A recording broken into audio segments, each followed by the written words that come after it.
മലയാളം ക്ലാസ്സിലേക്ക് സ്വാഗതം. യുദ്ധത്തിൻ്റെ പരിണാമം എന്ന ലേഖനത്തിൽ 18 ദിവസം നീണ്ടുനിന്ന മഹാഭാരത യുദ്ധത്തിൽ പാണ്ഡവർ എങ്ങനെയാണ് വിജയം നേടിയതെന്നും ആ മഹാജയം പരാജയപ്പെട്ടതെങ്ങനെയെന്നും കഴിഞ്ഞ ക്ലാസ്സിൽ നമ്മൾ പറഞ്ഞു. ഇനി ബാക്കി നോക്കൂ.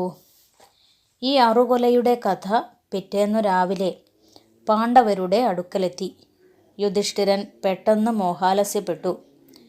അത് തീർന്നുണർന്നപ്പോൾ അദ്ദേഹത്തിന് നിർവേദമായി. പലകാലമായി പല കഷ്ടപ്പാടും സഹിച്ച് വല്ലപാടും ഇന്നലെ കൈനേടിയ ഈ മഹാവിജയം പകൽ വെളിച്ചത്തിലൊന്ന് നോക്കിക്കാണുവാൻ ഇടകിട്ടും മുമ്പേ ഇതാ ഒരു പരാജയമായിരിക്കുന്നു. പിറ്റേ ദിവസം രാവിലെയാണ് അശ്വത്ഥാമാവും കൃപരും കൃതവർമാവും നടത്തിയ കൊല ആരറിയുന്നത്? പാണ്ഡവരറിയുന്നത്. ഇത് കേട്ട സമയത്ത് യുധിഷ്ഠിരൻ എന്ന് പറഞ്ഞാൽ പാണ്ഡവരിൽ മൂത്തയാൾ പെട്ടെന്ന് മോഹാലസ്യപ്പെട്ടു. എന്താ മോഹാലസ്യപ്പെടുക എന്ന് പറഞ്ഞാൽ ബോധമറ്റ് വീണു, ബോധം കെട്ട് വീണു. അദ്ദേഹത്തിന് ബോധം വന്നപ്പോൾ നിർവേദമായി. എന്താ നിർവേദം എന്ന് പറഞ്ഞാൽ ഒന്നിനോടും താല്പര്യമില്ലായ്മ. ഒരുപാട് കഷ്ടപ്പാടുകൾ സഹിച്ച് നേടിയ വിജയമാണ്. പക്ഷെ ആ വിജയം ഇപ്പോൾ പരാജയമായിരിക്കുന്നു. അതുകൊണ്ട് തന്നെ ഇദ്ദേഹത്തിൻ്റെ സന്തോഷമെല്ലാം ഇല്ലാതായി. ഈ വിജയം നേടുന്നതിന് വേണ്ടി ഒരുപാട് കഷ്ടപ്പാടുകൾ സഹിച്ചിരുന്നു. വല്ലപാടും നേടിയ വിജയം എന്നാണ് പറയുന്നത് അല്ലേ? വല്ലപാടും നേടിയ വിജയം എന്ന് പറഞ്ഞാൽ യഥാർത്ഥത്തിൽ ന്യായമായ രീതിയിൽ ധർമ്മയുദ്ധത്താൽ നേടിയ വിജയമല്ല. തെറ്റായ മാർഗത്തിലൂടെ ചതിപ്രയോഗത്തിലൂടെ നേടിയ വിജയമാണ്. മഹാവിജയം എന്ന് കരുതിയ ഈ വിജയം ഒന്ന് പകൽ വെളിച്ചത്തിൽ കാണാൻ പോലും കഴിയാതെ മഹാപരാജയമായി മാറി. ആധുനിക കാലത്തും യുദ്ധം തുടങ്ങിയാൽ ആദ്യം ചെയ്യുന്നത് യുദ്ധവ്യവസ്ഥകൾക്കെതിരായി ശത്രുരാജ്യത്തിലെ ജലസ്രോതസ്സുകൾ, വൈദ്യുത നിലയങ്ങൾ, ആശുപത്രികൾ, ഭക്ഷണ സംഭരണ കേന്ദ്രങ്ങൾ, റോഡ്, റെയിൽവേ, വിമാനത്താവളങ്ങൾ, ജനവാസ കേന്ദ്രങ്ങൾ മുതലായവ തകർക്കലാണ്. ഇന്നോളം യുദ്ധധർമ്മങ്ങൾ, അതായത് നിയമങ്ങൾ പാലിക്കപ്പെട്ടിട്ടില്ല എന്നാണ് ഇതിൽ നിന്ന് വ്യക്തമാകുന്നത്. ഇങ്ങനെ വല്ലപാടുമാണ് യുദ്ധം ജയിച്ചു എന്ന് ഇന്നത്തെ കാലത്തും അവകാശപ്പെടുന്നത്. ജയോയമജയാകാരു ജയസ്തസ്മാൽ പരാജയ. അതായത് ഈ ജയം ജയമല്ല, മറിച്ച് പരാജയം തന്നെയാണ്. പ്രമാദം തന്നെ. പ്രമാദത്തിൽ കവിഞ്ഞ ഒരു കൊല ജീവിതത്തിലില്ല. സമുദ്രം താണ്ടി സമ്പാദ്യവും കൊണ്ടുവരുന്ന കച്ചവടക്കാർ ഒരു കൈത്തോട്ടിൽ വെച്ച് മുങ്ങിപ്പോയി. മരിച്ചവരോ സ്വർഗത്തിലായി. ഇനി പാഞ്ചാലിയുടെ സ്ഥിതി എന്താവും? വൃദ്ധനായ അച്ഛനും സഹോദരന്മാരും മക്കളുമെല്ലാം മരിച്ചിട്ട്. ഇത് ശ്രദ്ധയില്ലായ്മയാണ്. പ്രമാദം എന്ന് പറഞ്ഞാൽ ശ്രദ്ധയില്ലായ്മ. ശ്രദ്ധയില്ലായ്മയിൽ കവിഞ്ഞ ഒരു കൊല ജീവിതത്തിലില്ല. അതായത് വലിയൊരു സമുദ്രം താണ്ടി സമ്പാദ്യവുമായിട്ട് വരുന്ന കച്ചവടക്കാർ ചെറിയൊരു കൈത്തോട്ടിൽ വെച്ചത് മുങ്ങിപ്പോവുക എന്ന് പറഞ്ഞതുപോലെയാണ് ഇവിടെ സംഭവിച്ചിരിക്കുന്നത്. സമുദ്രം താണ്ടാൻ ഒരുപാട് പ്രയാസമാണ്. പക്ഷെ അത് കൈത്തോട്ടിൽ വെച്ച് മുങ്ങിപ്പോവുക, ചെറിയ തോട്ടിൽ വെച്ചിട്ട് അത് മുങ്ങിപ്പോയി എളുപ്പം പ്രയാസമില്ലാതെ കടന്നു പോരാൻ പറ്റുന്ന തോട്ടിൽ വെച്ചിട്ട് അത് മുങ്ങിപ്പോവുക എന്ന് പറഞ്ഞാൽ അതിനോളം ശ്രദ്ധയില്ലായ്മ വേറെയില്ല. അതുപോലെ തന്നെയാണ് ഇവിടെയും സംഭവിച്ചിരിക്കുന്നത്. മരിച്ചവരേതായാലും സ്വർഗത്തിലായി. പക്ഷേ ഇനി പാഞ്ചാലിയുടെ സ്ഥിതി എന്താവും?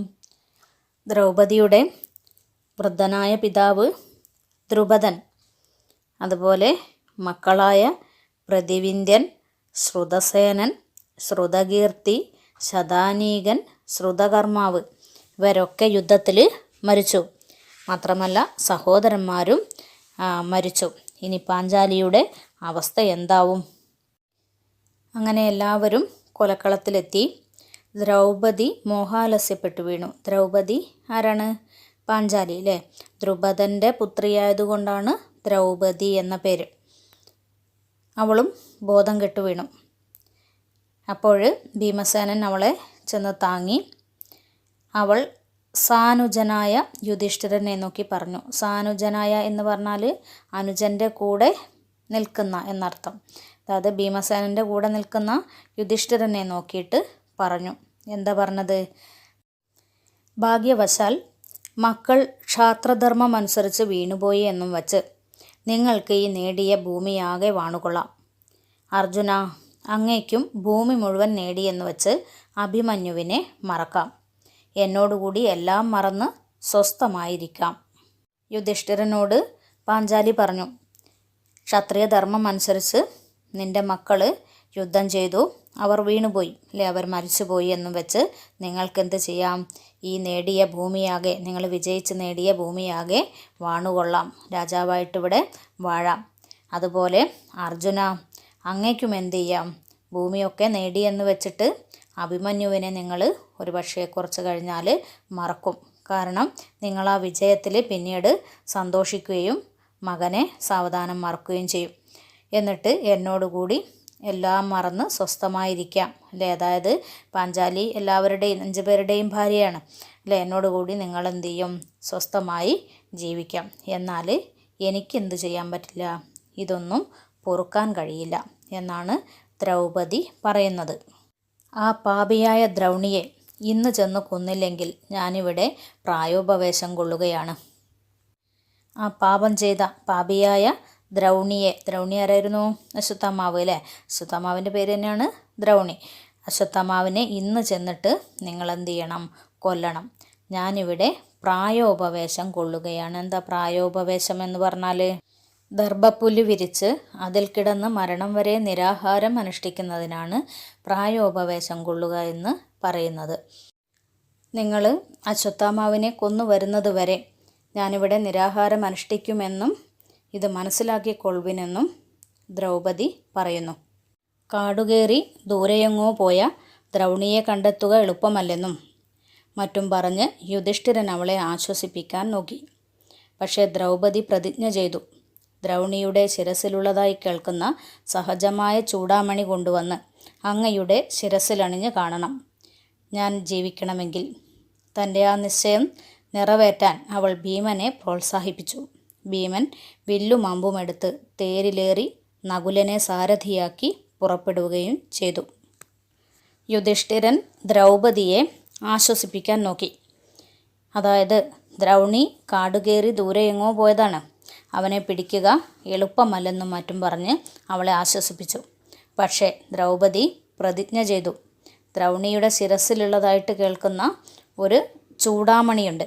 ആ ചൂടാമണി കൊണ്ടുവന്ന്, അതായത് ദ്രൗണിയെ കൊന്ന് ആ ചൂടാമണി കൈക്കലാക്കി അങ്ങയുടെ ശിരസിൽ അണിഞ്ഞു കാണണമെന്നും അങ്ങനെയാണെങ്കിൽ മാത്രമേ ഇനി ഞാൻ ജീവിച്ചിരിക്കൂ എന്നും ആര് പറഞ്ഞു? ദ്രൗപദി പറഞ്ഞു. തൻ്റെ ആ നിശ്ചയം നിറവേറ്റാൻ വേണ്ടി തന്നെ ഏറ്റവും സ്നേഹിച്ച ഭീമനെയാണ് അവൾ പ്രോത്സാഹിപ്പിച്ചത്. ഭീമൻ വില്ലും അമ്പുമെടുത്ത് തേരിലേറി നകുലനെ, അനിയനായ നകുലനെ സാരഥിയാക്കി, സാരഥി എന്ന് പറഞ്ഞാൽ തേരാളി, തേര് തെളിക്കുന്ന ആൾ, സാരഥിയാക്കി പുറപ്പെടുകയും ചെയ്തു. കഥയെല്ലാം അറിഞ്ഞ് കൃഷ്ണൻ യുധിഷ്ഠിരനോട് പറഞ്ഞു, യുധിഷ്ഠിര, താങ്കളുടെ പ്രിയ സഹോദരൻ വല്ലാത്തൊരു അപകടത്തിലേക്കാണ് പോയിരിക്കുന്നത്. ദ്രോണർ പുത്രന് ബ്രഹ്മശിരസ് എന്ന അസ്ത്രം നൽകിയിട്ടുണ്ട്. അത് ഭൂമി മുഴുവൻ ചുടും. ദ്രൗണി കോപിഷ്ഠനും ദുരാത്മാവും ചപലനും ക്രൂരനുമാണ്. ബ്രഹ്മശിരസ് അറിയുകയും ചെയ്യാം. അതുകൊണ്ട് ഭീമനെ രക്ഷിക്കണം. കൃഷ്ണനാണ് ഓഘവ നദീതീരത്തേക്ക് വരെ കൊണ്ടുപോയത് അല്ലേ. തിരിച്ചു വന്നപ്പോൾ നടന്ന സംഭവങ്ങളൊക്കെ ആരറിഞ്ഞു? കൃഷ്ണൻ അറിഞ്ഞു. കഥയെല്ലാം അറിഞ്ഞപ്പോൾ കൃഷ്ണൻ യുധിഷ്ഠിരനോട് പറഞ്ഞു, താങ്കളുടെ പ്രിയ സഹോദരൻ ആരാണ്? ഭീമൻ അല്ലേ. ഭീമൻ ഒരു അപകടത്തിലേക്കാണ് പോയിരിക്കുന്നത്. കാരണം ദ്രോണാചാര്യരുടെ പുത്രനാണ് അശ്വത്ഥാമാവ് അല്ലെങ്കിൽ ദ്രൗണി. ദ്രോണർ പുത്രന് ബ്രഹ്മശിരസ് എന്ന് പറഞ്ഞിട്ടുള്ള അസ്ത്രം നൽകിയിട്ടുണ്ട്. എന്താണ് ബ്രഹ്മശിരസ്? 3 ലോകത്തെയും നശിപ്പിക്കാൻ കഴിവുള്ള ഒരു ദിവ്യാസ്ത്രമാണ് ബ്രഹ്മശിരസ്. ആ അസ്ത്രം ആർക്ക് നൽകിയിട്ടുണ്ട്? പുത്രന് നൽകിയിട്ടുണ്ട്. അത് ഭൂമി മുഴുവൻ ചുടും. ദ്രൗണിയാണെങ്കിൽ കോപിഷ്ഠനാണ്. മാത്രമല്ല ദുരാത്മാവ് എന്ന് പറഞ്ഞാൽ ദുഷ്ടത്രമുള്ളവൻ, ദുഷ്ടനാണ്, ചപലനാണ്, അവിവേകം കാണിക്കുന്നവനാണ്, ക്രൂരനുമാണ്, വളരെ ക്രൂരതയുള്ളവനുമാണ്. അവന് ബ്രഹ്മശിരസ് അറിയുകയും ചെയ്യാം. അതുകൊണ്ട് എന്തായാലും ഭീമനെ രക്ഷിക്കണമെന്ന് കൃഷ്ണൻ യുധിഷ്ഠിരനോട് പറഞ്ഞു. ഉടനെ കൃഷ്ണ യുധിഷ്ഠിര അർജുനാദികൾ എപ്പേരും കൂടി കൃഷ്ണൻ്റെ തേരിൽ പിന്തുടർന്ന് ചെന്നു. അവർ ക്ഷണത്തിൽ വഴിക്ക് വച്ച് ഭീമനെ കണ്ടെത്തിയെങ്കിലും ക്രോധദീപ്തനായ അദ്ദേഹത്തെ തടഞ്ഞു നിർത്താൻ കഴിഞ്ഞില്ല.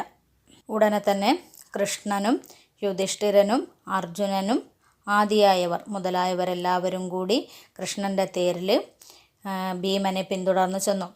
അവരുടെ ക്ഷണത്തിൽ തന്നെ ആരെ കണ്ടെത്തി? ഭീമനെ കണ്ടെത്തി. പക്ഷേ ഭീമൻ ക്രോധദീപ്തനാണ്, ക്രോധം കൊണ്ട് ജ്വലിക്കുന്നവനാണ് ഭീമൻ. അതായത് അശ്വത്ഥാമാവിനെ കൊല്ലണമെന്ന വാശിയോടുകൂടി പോകുന്നവനാണ്. അതുകൊണ്ട് തന്നെ അദ്ദേഹത്തെ തടഞ്ഞു നിർത്താൻ ഇവർക്ക് കഴിഞ്ഞില്ല.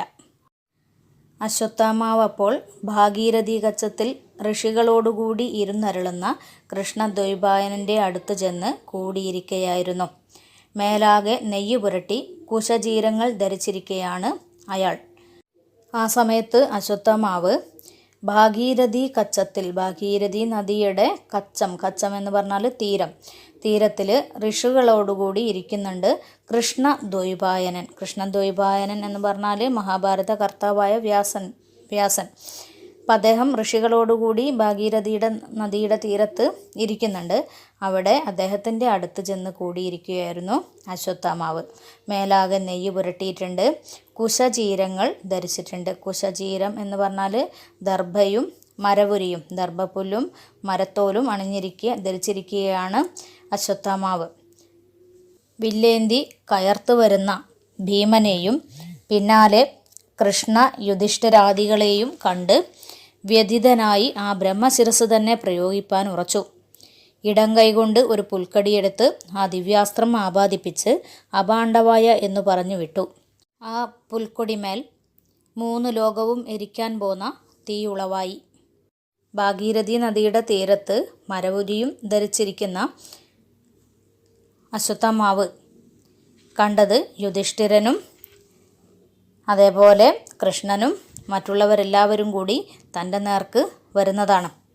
അത് കണ്ട് വ്യഥിതൻ എന്ന് പറഞ്ഞാൽ ദുഃഖിതനായിട്ട് തൻ്റെ കയ്യിലുള്ള ബ്രഹ്മശിരസ് എന്ന അസ്ത്രം തന്നെ പ്രയോഗിക്കാൻ ആര് തീരുമാനിച്ചു? അശ്വത്ഥാമാവ് തീരുമാനിച്ചു. ഇടത്തു കൈകൊണ്ട് ഒരു പുൽക്കൊടിയെടുത്ത് അതിൽ ദിവ്യാസ്ത്രം ആപാദിപ്പിക്കുക എന്ന് പറഞ്ഞാൽ കൈക്കൊണ്ട് എന്നർത്ഥം. ഒരു പുൽക്കൊടി എടുത്തിട്ട് അതിൽ ആ ദിവ്യാസ്ത്രം ആപാദിപ്പിച്ചു. എന്നിട്ട് അപാണ്ഡവായ എന്ന് പറഞ്ഞാൽ പാണ്ഡവർ നശിക്കട്ടെ എന്ന് പറഞ്ഞിട്ട് ആ അസ്ത്രം വിട്ടു. ആ പുൽക്കൊടിമേൽ 3 ലോകവും എരിക്കാൻ പോന്ന തീ ഉളവാകുക എന്ന് പറഞ്ഞാൽ ഉണ്ടായി എന്നർത്ഥം. ദ്രൗണിയുടെ ഭാവം ആദ്യമേ കണ്ടറിഞ്ഞ കൃഷ്ണൻ അർജുനനോട് ദ്രോണരുപദേശിച്ച അതേ അസ്ത്രം പ്രയോഗിക്കാൻ സമയമായെന്ന് പറഞ്ഞു.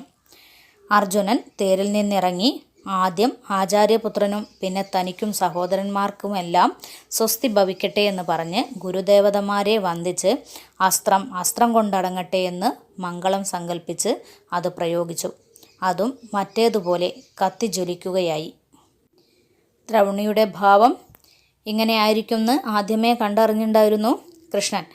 അതുകൊണ്ട് തന്നെ കൃഷ്ണൻ അർജുനനോട് ബ്രഹ്മാസ്ത്രം തന്നെ പ്രയോഗിക്കാൻ സമയമായെന്ന് പറഞ്ഞു. അതായത് ബ്രഹ്മശിരസ് എന്ന അസ്ത്രം ദ്രോണരിൽ നിന്ന് അർജുനനും ലഭിച്ചിട്ടുണ്ട്. അപ്പോൾ അർജുനൻ തേരിൽ നിന്ന് ഇറങ്ങിയിട്ട് ആചാര്യപുത്രനാരാ? ദ്രോണരാണ് ബ്രഹ്മശിരസ് നൽകിയത്. ആ ദ്രോണരുടെ പുത്രനായ ദ്രൗണിക്കും പിന്നെ തനിക്കും സഹോദരന്മാർക്കുമെല്ലാം സ്വസ്തി ഭവിക്കട്ടെ, നല്ലത് ഭവിക്കട്ടെ എന്ന് പറഞ്ഞ് ഗുരുദേവതമാരെയൊക്കെ വന്ദിച്ചിട്ട് ആ അസ്ത്രം കൊണ്ട് തന്നെ അടക്കുന്നതിനു വേണ്ടി അത് പ്രയോഗിച്ചു. അർജുനൻ പ്രയോഗിച്ച അസ്ത്രവും മറ്റേതുപോലെ തന്നെ കത്തി ജ്വലിക്കുകയായി. അവിടെ ഇടിമുഴക്കവും മിന്നൽപ്പാളിച്ചയും ഭൂകമ്പവും സർവ്വഭൂതങ്ങളും പേടിച്ചരണ്ടു. ഇടിമുഴക്കമുണ്ടായി, മിന്നലുണ്ടായി, ഭൂകമ്പം, ഭൂമി മുഴുവൻ കുലുങ്ങി, സർവ്വഭൂതങ്ങളും പേടിച്ചരണ്ടു. തുടർന്നുള്ള ഭാഗങ്ങൾ നമുക്ക് അടുത്ത ക്ലാസ്സിൽ വിശകലനം ചെയ്യാം.